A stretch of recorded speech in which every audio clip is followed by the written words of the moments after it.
Southwest travel means gorgeous views, enticing us out into nature. But that beauty can also get you in trouble. No shelter, no water, and nothing to keep you warm. Just some of the dangers you face if you don't plan ahead. The attitude of survival starts before you leave the front door of your house for that hike. So we asked the one guy we know, who could live off the land for days at a time, survival skills teacher Tony Nestor. Right here you have the means of staying alive. Water's one of the critical survival priorities. If you don't pack enough to drink, that's your first order of business. We can't live without water. You can go 40, 50 days without food.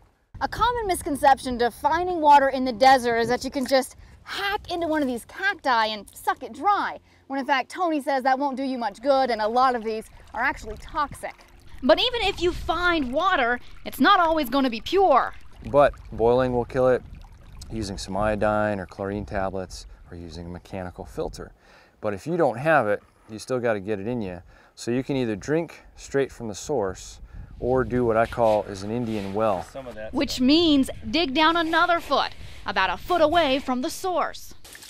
And then this starts to act, the sand between here and the river acts as a sieve. Oh yeah, tastes like a fish tank. It does, it has a very fishy taste. Priority number 2, shelter.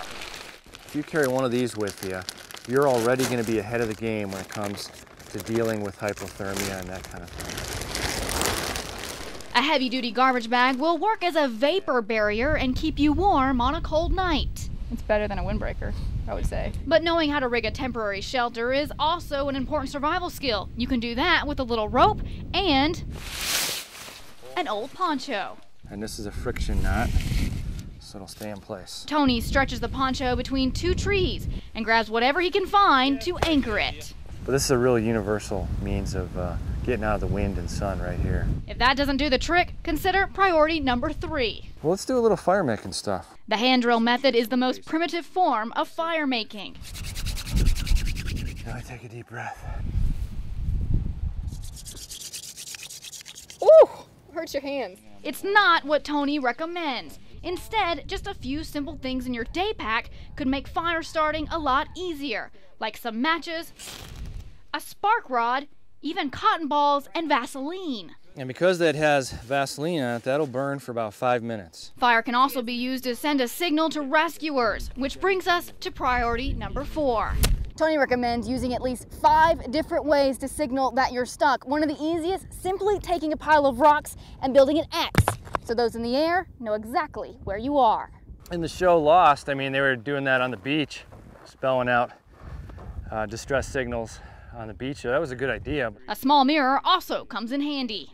This flash can carry 30 to 50 miles. It can work under semi-cloudy conditions. And when this is not being used actively, it should never go back in its container. It gets hung from a tree, from a branch, from a fence. Just a few simple things that won't add a lot of weight to your day pack, but could be the heavy-duty tools you need to survive.